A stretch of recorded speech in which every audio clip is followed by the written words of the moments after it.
사람이라면 누구나 가지고 있는 바람이 있다고 한다면 나의 인생이 행복한 인생이 되었으면 좋겠다라는 걸 겁니다. 내가 행복하고 내가 속한 가정 공동체가 행복하고 이로 인하여 나와 관계한 모든 것이 행복했으면 하는 바람은 인간이면 누구나 가지고 있는 바람 가운데 하나일 겁니다.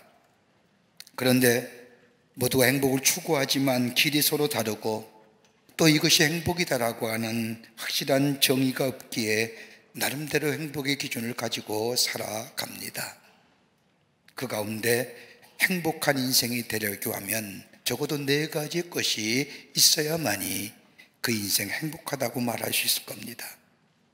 그 하나는 뭐냐 하면 할 일이 있는 사람. 무언가 할 일이 있다는 것, 이것처럼 행복한 삶이 어디 있을까요? 여러분, 할 일이 있다는 것에는 내게 열정이 있고 그 열정을 통하여 성취감을 통한 기쁨이 있음을 말합니다. 피곤하다 힘이 들다고 말하지만 할 일이 없는 사람, 이것만큼 무료한 인생은 없을 겁니다. 내게 할 일이 있다. 두 번째는 미래에 대한 기대감을 갖는 겁니다. 미래에 대한 기대감이 있는 사람, 지금은 좀 어둡고 절망적이라 할지라도 다가올 미래는 밝을 것이라고 하는 기대감을 가지고 사는 사람, 여러분, 미래에 대한 기대가 없다면 아마 절망적일 겁니다. 아무리 힘이 들고 어렵다 할지라도 장차 나아질 것이다, 미래에 대한 기대감이 있는 사람은 행복한 사람입니다. 긍정적이고 적극적인 인생으로 살아갈 수가 있습니다. 세 번째는 사랑할 대상이 있는 사람, 행복한 사람입니다. 사랑할 대상이 있으면 행복합니다. 흔히들 생각하기를 사랑받는 것이 중요하게 생각할지 모르지만 이보다 더 필요한 것이 있다고 한다면 사랑할 대상이 있다는 사실, 내가 사랑을 할 사람, 사랑을 줄 사람이 있다는 것, 여러분, 이것만큼 행복한 것은 없을 겁니다. 하나 더 있다고 한다면 믿음이 있을 때에 행복합니다. 믿음의 대상이 없는 사람은 불행한 사람입니다. 내가 무엇인가 믿고 있다고 하는 것, 세상에 믿을 것이 없어, 더 나아가 세상에 믿을 사람이 없어라고 말하는 사람만큼 불행한 사람은 없을 겁니다. 확실한 믿음의 대상을 가지고 난 이것을 믿노라고 말할 수 있는 사람, 행복한 사람입니다. 그런데 여러분, 이것을 이룰 수 있는 것이 어디 있을까요? 어디서 이런 것들을 실현할 수 있을까요? 그건 다름이 아니라 가정일 것입니다. 하나님 우리 인간에게 주신 가장 큰 축복이라고 하면 가정을 주신 것입니다. 인류의 최초의 공동체요, 이 가정 속에서 배우고 성장하며 성숙하며 더 나아가 관계성을 맺으며 이 가정 안에서 우리의 삶이 마무리되어져 갑니다.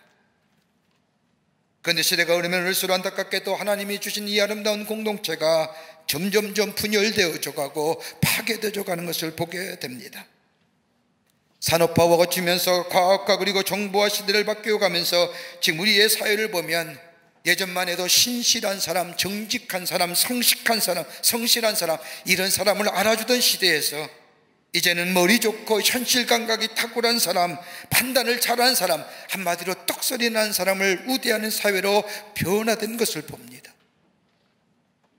시대가 이러다 보니 우리의 부모들도 우리의 자녀들에 대한 관심도, 우리 자녀가 어떻게 하면 이 사회 속에서 엘리트적인 삶, 똑소리 나고 현실 감각이 탁월하며 머리가 좋고 똑소리 나는 엘리트 겉으로 살아갈 것인가에 대한 관심이 많으며, 그런 아이들 만들기 위해서 맹모 삼천지기가 따로 없이 자녀에 대하여 애씀을 보게 됩니다.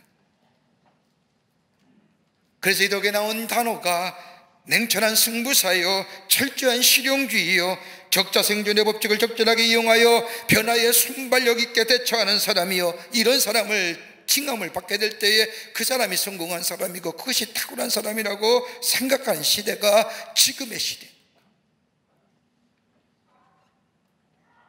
그런데 그렇게 된 사람들, 결핍의 요소가 있다고 합니다. 사회심리학자들이 공통적으로 그렇게 사는 사람들의 사회적 결핍의 요소가 몇 가지인데, 하나는 뭐냐면 다름이 아니라 자기 만족, 자기 도취에 산다는 겁니다. 이만하면 됐지, 이만하면 괜찮아, 또 하나 있다고 한다면 철저한 이기적이고 개인적인 게 셀피니시한 겁니다. 다른 사람의 배려나 다른 사람을 긍휼히 여기는 마음이나 다른 사람을 돕는 마음이 그들에게는 없습니다. 결과로 결정짓기 때문입니다.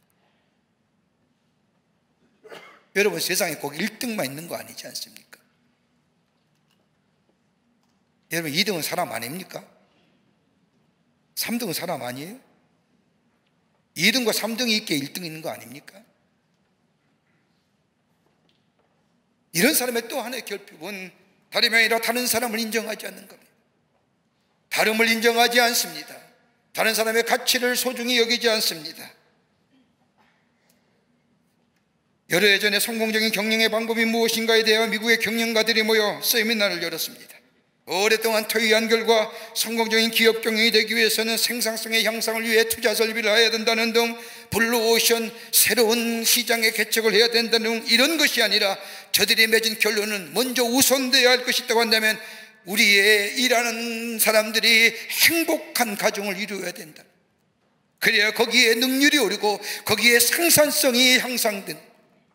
그때부터 미국의 의견들은 설비 투자나 이윤 추구가 먼저가 아니라 어떻게 고용자들이 기업에서 일하는 사람들이 가정에 행복을 위하여 투자와 더불어 가정의 복지에 관심을 가지기 시작했다는 것. 여러분 기억하세요. 하나님이 우리 인간에게 주신 가장 아름다운 공동체인 가정이 건강하게 될 때에 우리의 사회가 건강해지는 겁니다. 우리의 사회가 비록 건강해질 때 우리 나라가 건강해지는 겁니다. 그러기에 나라의 건강은 우리의 가정의 건강부터 출발하는 겁니다. 오늘 본문의 말씀을 보면 예수님께서 당시의 종교지도를 향한 엄중한 경고의 말씀이 기록된 말씀입니다. 경건의 모양은 있으나 경건의 능력이 사라진 유대교의 지도자들, 이를 향하여 예수님의 말씀은 다른 것이 아니라 좋은 나무마다 좋은 열매를 맺고 못된 나무가 못된 열매를 맺나니 좋은 나무가 나쁜 열매를 맺을 수 없고 못된 나무가 아름다운 열매를 맺을 수 없느니라고 말씀하시며 결론은 그들의 열매로 그들을 알리라. 여러분, 좋은 나무의 좋은 열매, 가장 상식적이고 간단한 이치의 말씀입니다. 그러나 그러하지 못하기에 문제이고 그러하지 못하기에 우리 안에 갈등과 아픔이 있습니다. 하나님 우리에게 주신 아름다운 축복의 공동체는 우리의 가정, 좋은 나무에 좋은 열매가 맺듯이 좋은 열매, 아름다운 열매가 먼저가 아니라 우리 가정에 좋은 나무, 좋은 가정 될 때에 아름다운 열매를 맺고 그로 인하여 하나님의 축복을 누리며 증거하는 가정, 우리 모두가 다 바람이요 소원일 텐데 어떻게 이것을 이루어갈 수 있을까? 어느 교회력으로 보이주를 지키지만 우리가 우리의 가정, 하나님 우리에게 주신 귀한 가정, 어떻게 아름답고 풍성한 열매를 맺는 복된 가정이 될 수 있을까요? 오늘 본문의 말씀을 통해서 함께 말씀을 나누며 은혜 받기를 원합니다. 첫째는 예수께 깊게 뿌리 내린 가정입니다. 오늘 17절의 말씀을 보면 좋은 나무마다 아름다운 열매를 맺고 나쁜 나무가 나쁜 열매를 맺나니라고 말씀하십니다. 가장 지극히 당연한 이치의 말씀입니다. 열매를 맺는 과수나무일 경우에 그 나무가 좋은지 나무인지 그렇지 않은지를 열매를 보면 알 수 있다는 겁니다. 예수님도 이와 유사한 말씀하셨지요. 마태복음 21장의 말씀을 보면 예수님께서 예루살렘을 향하여 올라가시다가 무화과 나무를 보시고 시장한 나무지 무화과의 나무 열매를 얻고자 가까이 갔는데 입만 무성하고 열매 없음을 보신 이 예수님께서 무화과 나무를 향하여 이제부터 영원토록 내가 열매를 맺지 못하리라고 저주하십니다. 왜 그랬을까요? 왜 나무에게 예수님이 저주하셨을까요?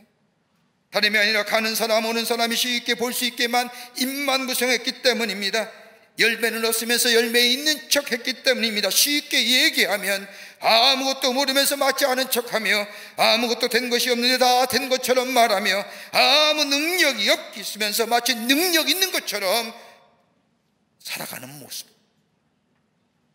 있어야 할 열매는 없기에 좋은 나무는 다른 것을 아는 것이 아니라 좋은 열매로 그 나무를 알기에 있어야 할 열매가 없을 때에 예수님의 심히 꾸중하시며 저주하신 것을 보게 됩니다.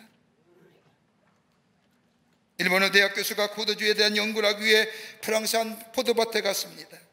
어떻게 하면 좋은 포도주를 얻을 수 있습니까? 라고 묻자 포도밭 주인이 대답하기를 좋은 포도냐 아니냐는 기후와 토질이 80%를 차지합니다. 기후가 좋고 햇빛이 좋고 토질이 또한 좋아야 좋은 포도주를 얻을 수 있습니다. 사람이 할 수 있는 것은 고작 20%뿐입니다.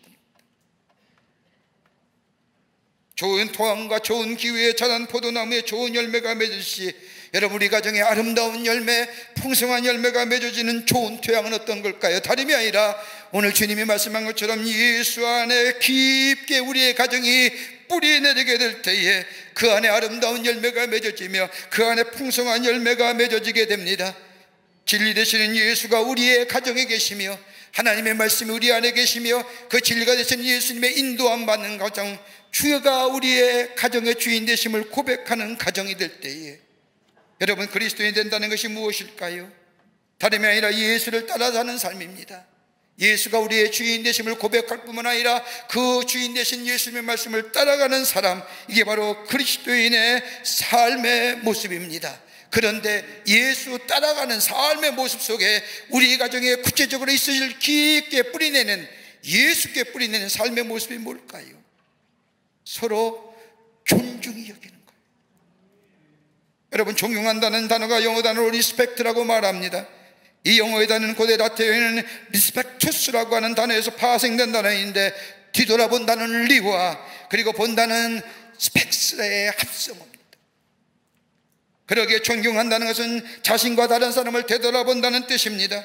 다른 사람의 가치와 고유성을 인정하고 그들의 말에 귀 기울이며 그 사람의 입장에 대해 생각해 보는 겁니다. 한마디로 차이를 인정하는 것이요 그들의 입장을 존중히 여기는 겁니다. 우리 가정에서 얘기한다면 어버이는 자녀들을 소중히 여깁니다. 한 인격제로 존중히 여깁니다.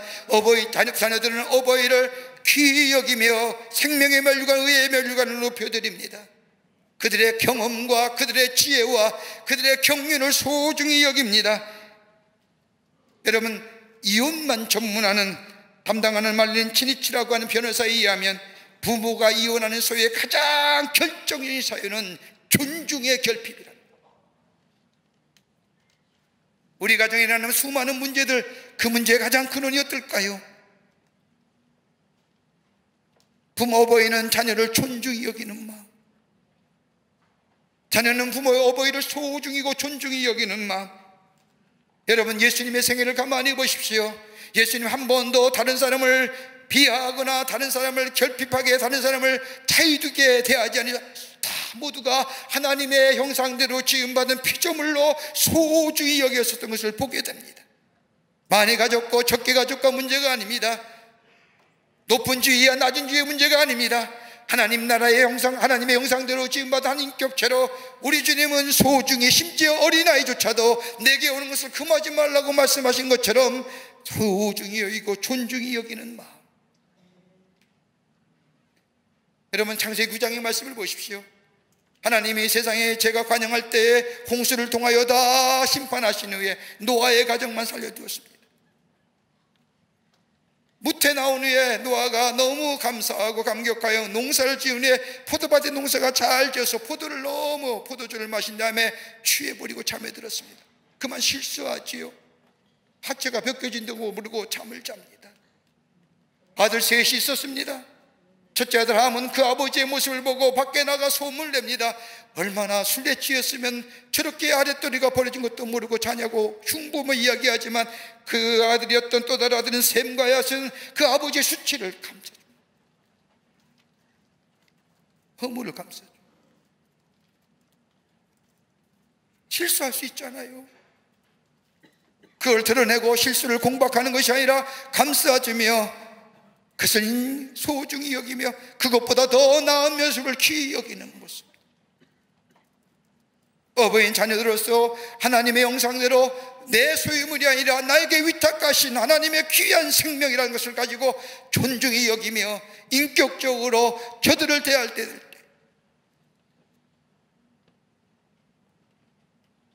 그 안에 감격이 있고 그 안에 예수가 주인됨을 경험할 뿐만 아니라 그 안에 즐거움이 넘쳐나는 아름다운 열매가 맺어지는 복된 가정이 됩니다. 여러분, 신약성경에 말씀드리면 즐거움이라는 단어가 무려 150번이나 나오고 여기에 형용사까지 합해 무려 200번이나 넘치는 기쁨과 즐거움을 얘기합니다. 근데 그 기쁨과 즐거움이 세상의 것들로 인해 얻어지는 기쁨과 즐거움일까요? 예수가 우리 안에 계시기에, 그러기에 그 안에 감격이 있고 찬송이 있고 평화가 있고 그리고 감사가 넘쳐나는 가정이 됩니다. 의학자들에 의하면 사람의 병은 75%가 신경성이라고 말합니다. 사람의 질병의 신경성이라는 것은 곧 정신적인 문제요, 마음의 문제요, 그 마음이 곧 영적인 문제요. 그러기 예수님의 질병이 고침을 역사를 보면 언제나 저 영적인 문제를 먼저 해결해 주심을 보게 됩니다. 우리의 심령이 하나님 은혜에 감사하며, 내 가정에 어버이 주심에 감사하며, 내 가정에 자녀 주심에 감사하며, 저들을 존중히 여기며 소중히 여기며 저들의 지혜와 저들의 경륜을 귀하게 여기며 서로 소중히 여기며 높여지게 될 때에, 그게 바로 예수께 깊게 뿌리내린 가정이요, 어버이를 공경하는 것이요, 자녀를 말씀으로 양육하는 가정이요, 그렇게 될 때에 아름다운 열매가 맺어지는 풍성한 하나님의 축복을 누리는 복된 가정이 되는 줄 믿습니다. 여러분, 좋은 열매 맺으라고 노력하지 마세요. 선한 일 많이 한다, 섬기는 일 많이 한다, 선행을 많이 한다, 봉사한다, 이것보다 더 중요한 것이 있다면 우리 가정이 예수께 깊게 뿌리내려 예수의 말씀 안에 서로 소중히 여기며 존귀히 여기는 가정이 될 때에, 그게 바로 좋은 나무가 되는 가정이에요. 그 안에 좋은 열매가 맺어지는 아름다운 가정으로 살아가게 될 줄 믿습니다. 두 번째는 성령과 동행하는 가정입니다. 오늘 본문 21절의 말씀을 보면 주여 주여 하는 자마다 다 천국에 들어갈 것이 아니요 다만 하늘에 계신 내 아버지의 뜻대로 행하는 자라야 들어가니라. 여러분, 하나님을 향한 뜨거운 마음 없이 다 주여 주여 부른다고 해서 다 천국에 들어가는 것이 아니라는 겁니다. 하나님의 뜻을 행하는 자. 여러분, 하나님의 뜻이 어떤 걸까요? 하나님의 뜻은 다른 것이 아니라 선한 겁니다. 의로운 겁니다. 거룩한 겁니다. 그러기에 온전하다고 말할 수 있는 겁니다. 그러기에 시편 86편 11절에 시편 기자는 이렇게 고백합니다. 여호와여, 주의 도로 내게 가르치소서. 주의 진리를 행하리오니 일심으로 주의 이름을 경외하리로다. 여러분, 우리를 향한 하나님의 온전하시고 거룩하시고 선하신 뜻, 그 어떻게 알 수 있을까요? 어떻게 깨달아 우리 가정 안에 그 뜻을 이루어 나가 하나님의 주시는 축복을 누리며 살까요? 다름이 아니라 하나님의 거룩한 영이 우리 가정에 있게 될 때에 주여 주여 말로만 외치는 것이 아니라 하나님의 거룩한 영이 내 가정에 계시어 우리 가정을 이끌어가게 될 때에 여기에 하나님의 거룩하시고 선하시고 온전한 뜻을 이루어 나아가는 복된 가정이 됩니다. 성령이 내 안에 계시면, 우리 가정 안에 계시면 우리의 마음을 새롭게 합니다.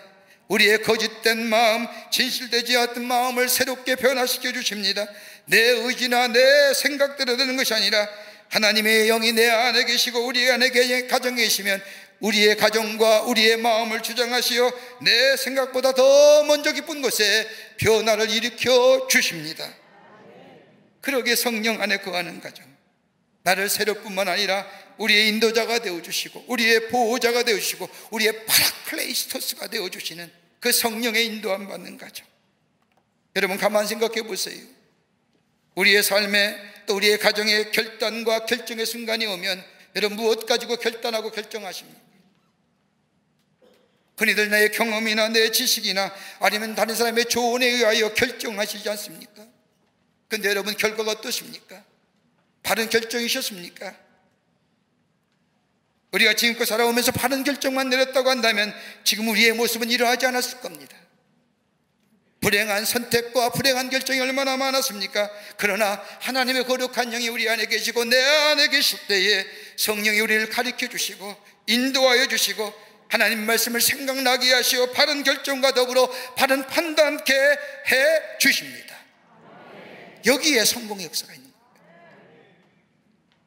여러분, 사도 바울과 베드로 보세요. 성령의 인도함 받아 하나님의 나라의 복음을 전합니다. 하나님 나라의 복음을 전하는데 꼭 성공적이고 탄탄대로가 열려야 될 건데 그렇지 않지 않습니까? 환난이 오고 핍박이 당하고 어려움을 당하고 곤고함이 당합니다. 그럼에도 불구하고 사도 바울과 베드로가 하나님 나라의 복음을 멈추지 않았던, 성령의 인도함 받아 갈 수밖에 없었던 것이 뭐냐?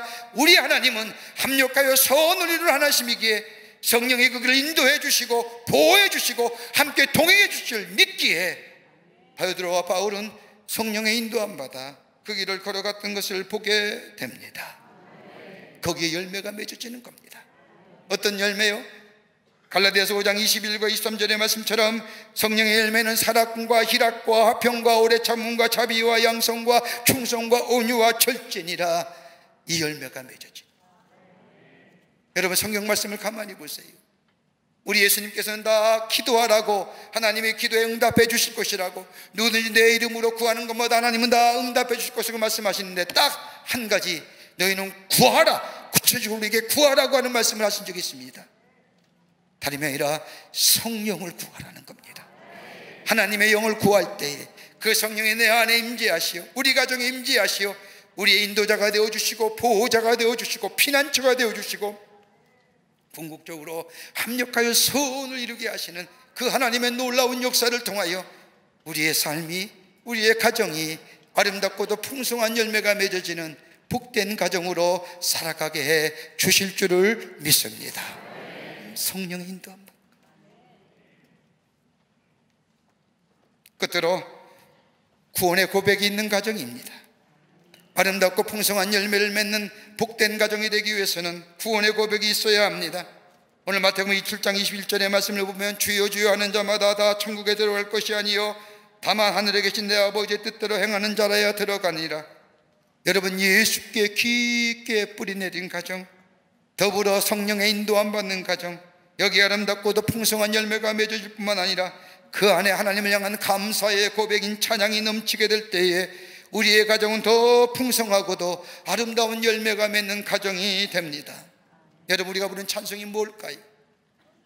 교회에 나와 하나님께 올려버리는 찬송, 예배 때마다 부르는 우리의 찬송이 뭘까요? 여러분, 가만 보십시오. 여러분, 찬송 얼마나 힘있게 부르는지 모릅니다. 근데 여러분, 다 음정과 박자가 맞습니까? 다 틀려요. 음치예요. 저 솔리스트만, 우리 성가대만 잘하지 다른 사람들 다 웬만하면 박자도 틀리고요, 워낙 소리가 크니까 따라가는 거지, 묻혀가는 거지 않습니까? 그런데도 힘있게 부르죠. 왜요? 왜 찬송하는 걸까요? 여러분, 교회에 처음 나온 사람들이 제일 하기 힘든 게 뭔지 아세요? 저 바깥에는 유행가 잘 불러요. 구성지게 아주 너무너무 잘. 근데 교회 와서 딱 힘든 게 뭐냐? 찬송을 못 부르는 거예요. 물론 박자 감각도 떨어지겠지만 말입니다만은. 왜요? 내용이 각 곡조가 다릅니다. 찬송이 어떤 걸까요? 하나님이 우리에게 창조되심을 찬양하는 겁니다. 하나님이 창조되실 뿐만 아니라 우리의 인도자 되심에 대하여 감사의 고백이 넘쳐나는 아름다운 곡조와 하모니를 이루어 고백되어진 것이 찬송입니다. 그러기에 찬송은 하나님의 뜻입니다. 이사야서 43장 21절의 말씀을 보면 이 백성은 내가 나를 위하여 지었나니 나의 찬송을 부르게 하려 함이니라. 찬송의 목적은 다름이 아니라 하나님의 영광 받으시고 하나님의 백성으로 하나님을 찬송케 하는 것, 이것이 하나님이 우리를 만드신 창조의 목적이라는 거예요. 그러기에 찬송은 깊은 깨달음이 없으면 고백되어지 못합니다. 여러분, 우리가 잘 아는 찬송가의 어메이징 그레이스라고 하는, 나 같은 죄인 살리시라고 하는 찬송, 누구나 좋아하는 찬송이요, 그 그럴 때마다 우리에게 은혜가 되지 않습니까? 이 찬송은 존 뉴턴이라고 하는 사람이 지은 찬송입니다. 그는 예수 믿기 전에 그는 흉악한 사람이었고 폭력적인 사람이었고 냉혹한 노예 상인이었습니다. 예수를 믿고 구원받아서도 그 죄의 모습들, 자기가 얼마나 폭력적이고 냉혹한 노예 상이었던 그 잘못들을 생각할 때마다 가슴이 아파오며 후회스러운 삶. 그러다 어느 날 하나님 앞에 깊게 교제하며 기도할 때에 그의 마음속에 딱 희상이 떠오르는, 나 같은 죄인 살리시, 주은혜 놀라워. 하나님은 내가 얼마나 크고 놀라운지, 나 같은 죄인, 저 폭력적이고 저 냉혹한 하나님의 형상대로 지음받은 사람 다만 피우색이 다른 이유 때문에 팔아넘겼던 노예 상인 구원해 주신 그 하나님의 은혜, Amazing Grace. 여러분, 이 노래 무려 50개의 나라의 언어로 번역되어 불려질 뿐만 아니라 1000만 번 이상 노래가 불려져. 지금도 우리가 부르는, 더 우리에게 깊은 감동이 되는 것은 저 아프리카의 사람들이 자신의 노예를 팔았던, 자신의 조상들을 노예로 팔아가 넘겼던 그 존 뉴턴이 지은 어메이징 그레이스를 부를 때마다 저들의 깊은 영감이 우리의 마음을 울립니다. 찬송은 깨달음이에요. 고백이에요.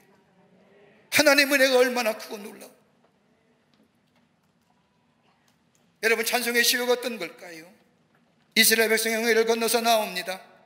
홍해를 건넜을 때 감격에 찬 기쁨으로 저들은 하나님 앞에 찬송하지 않습니까? 감격, 자유인이 된 것, 저 홍해를 건너게 하신 이 구속감, 이게 하나님을 향한 찬송이죠. 예수께 깊게 뿌리내린 가정일 뿐만 아니라 성령의 인도함 받는 가정으로서 하나님을 향하여 이 구원하신, 인도하시고 보호하시고 지켜주신 그 하나님에 대하여 찬송의 고백이 넘쳐날 때 하나님은 더 큰 은혜와 더 큰 축복으로 우리의 가정에 넘치게 하시는 역사가 있게 될 줄 믿습니다.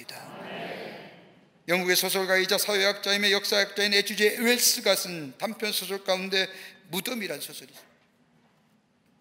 그 소설은 이런 내용입니다. 인도의 아름다운 왕비가 있었는데 결혼 1년 만에 병으로 죽고 맙니다. 너무나 슬펐던 왕은 왕비를 잊지 않기 위해서, 그리고 기념하기 위해서 왕비의 무덤 옆에 기념이 될 만한 것을 세우라고 이야기합니다. 그래서 신하들은 왕비의 무덤 동편에 최고의 미남자의 조각상을 세웁니다. 이렇게 세우면 왕비에 대한 자신의 사랑을 잊지 않기 위함입니다.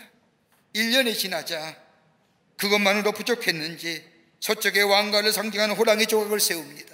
그리고 1년이 뒤에 또 부족함을 느꼈는지 모르지만 남쪽에 호화로운 집을 집니다. 그리고 1년이 지난 후에 자신의 권력을 상징하는 성을 세웁니다. 그리고 1년이 지났을 때 저 산에 올라가 보니 동서남북에 미남의 조각상이요, 용맹스러운 호랑이요, 호화로운 집이요, 훌륭한 성이 있는데 가만히 보니까 가운데 무덤 하나 있는 겁니다. 너무 초라해 보입니다. 왕은 명령합니다. 저 무덤 치워보려. 무엇이 중요하고 무엇이 소중한지를. 사랑하는 성도 여러분, 예수가 우리 가정의 중심일 때에 우리 안에 구원의 감격이 있습니다.